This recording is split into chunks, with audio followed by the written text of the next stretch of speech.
is rarely discussed and it is often misunderstood. So here to bust some myths and share some tips is Emmy Award-winning journalist and menopause advocate, Tamsen Fadal. Hi, Tamsen. Girl, where have you been all my life, or at least these last 5 years? Okay. There have not been enough conversations about menopause. So why do you think that is? You know, this is something for such a long time there was such a stigma about. There was so much silence, and women would suffer because, one, they didn't have anyone to talk to about it, and our moms were never talking to us about it. Right. So we didn't know what to do. So when I went through my experience, I didn't know what it was. I ended up on the floor of the bathroom at work, staring at the side of the toilet, thinking like, what is going on? Flat on the floor. And I realized that, you know, this is something that we need to discuss. We have to shatter the silence about this.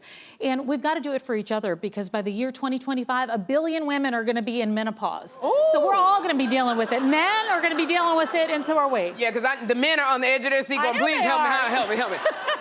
So, like, so many women are nervous about going into menopause because we don't even know what it means. Sure. But what are, like, the top 3 myths about menopause? You know, I'm glad you asked that, because there's a lot of misinformation out there Right. about menopause, which is what makes it so confusing. So the first one is that menopause automatically begins when you turn 50. A lot of things happen when you turn 50. That is not the only thing that happens. Okay. Menopause can start early in your 40s, even 30s, some of those symptoms. Ooh. So we're talking perimenopause, and then you hit menopause. Who is Perry? That's what I want to know. Well, Perry is a tough one, because I'd never heard of that word before, right? And all of a sudden, you start getting all these symptoms. That leads up to menopause. Okay. You hit menopause, and then you get postmenopause. Ooh. So you're in it for a long time. Oh, my gosh. Okay, what's the next myth? So myth number 2 is that menopause automatically ends after a few years. The truth is, it doesn't end. Once you're in it for life. Okay, you are, oh, I'm shit. sorry. I'm in it for life? You gotta be kidding me. There's no end date to menopause? There's no end date. Here's what happens. You know, your symptoms start to dissipate a little bit. Right. But the truth of the matter is we're always postmenopausal after this. It's funny, I was at dinner the other night, and I was talking to the guy that was sitting next to me, and he goes, my wife's almost already through that menopause thing. And I went, oh. No, I'm gonna break your little heart. That is not the case. She is postmenopausal. What am I supposed to put on my Bumble profile? That the menopause never ends? Come to pick me, swipe right, girl. Forever.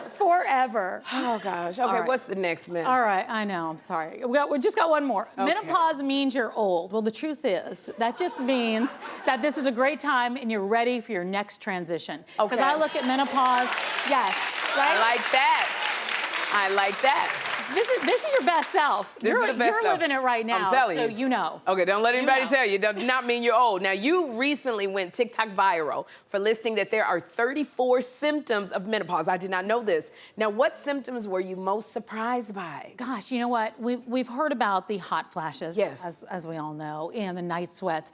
There were some other symptoms out there that shocked me, though. What? Tingling extremities. I don't know if anyone's had this, where you feel like something's going on, and you're touching it, and nothing's happening. So that's one of them. Right. A lot of them obviously caused by a lack of estrogen, including decreased libido. Okay. Oh, girl, the libido. When am I gonna have sex? That's what I want to know.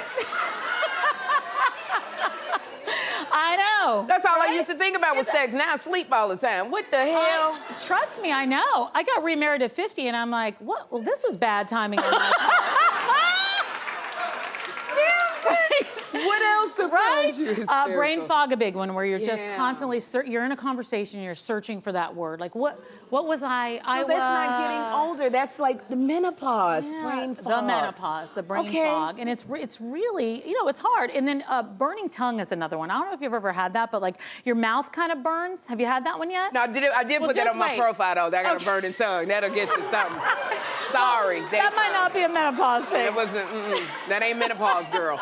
Now, all right, so now tell me this. Okay, I forget this is daytime. I feel like we're at the bar talking. We can do that afterwards. Okay. Now, once you're diagnosed with menopause, what are some tips for managing the symptoms? Yeah, you know, it's really important. I think the most important thing is you find a doctor you trust, because a lot of women are dismissed by their doctors. And they don't feel heard. And the truth is, a lot of doctors don't have that much information about menopause. And that's what makes it difficult. And they're not necessarily comfortable always talking about it. So you've got to find a doctor that you trust, and they feel feel like they're okay talking about it with you and can give you some different options. Okay.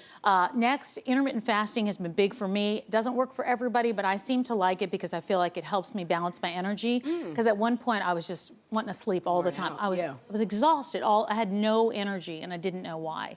And I also adjusted my workout a bit, and I think that that's a big part of it because I don't work out at 52 now like I did when I was 20 years old. I just can't do it.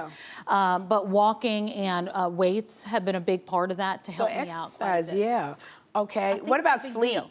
I know we don't get enough sleep. We don't get enough sleep, right? And I feel like we need it more than ever. I've tried to get a fixed sleep schedule as much as I can. I used to be the person that was like, I got 3 hours of sleep and I'm fine. Yeah. But I can't do that anymore. Can you? It's tough. But it's really so important tough. to sleep. Now I know it's really, really important. It is. Somebody, when I said sleep, somebody went, ha ha ha ha. Right? It doesn't exist. And before we go, you got to tell us about your hot girl menopause smoothie. You have to have fun with all this, right? Because you want to thrive during this time, not just survive. So this is something I came up with intermittent fasting. I'm not a doctor, obviously, but I am somebody that has been dealing with it. So this is it. It's got some protein for you. It's got some blueberries for antioxidants. Got a little bit of maca powder for your hormones. Oh, I like it. I can feel my libido coming back. I want to do it. Then it's working. This is working.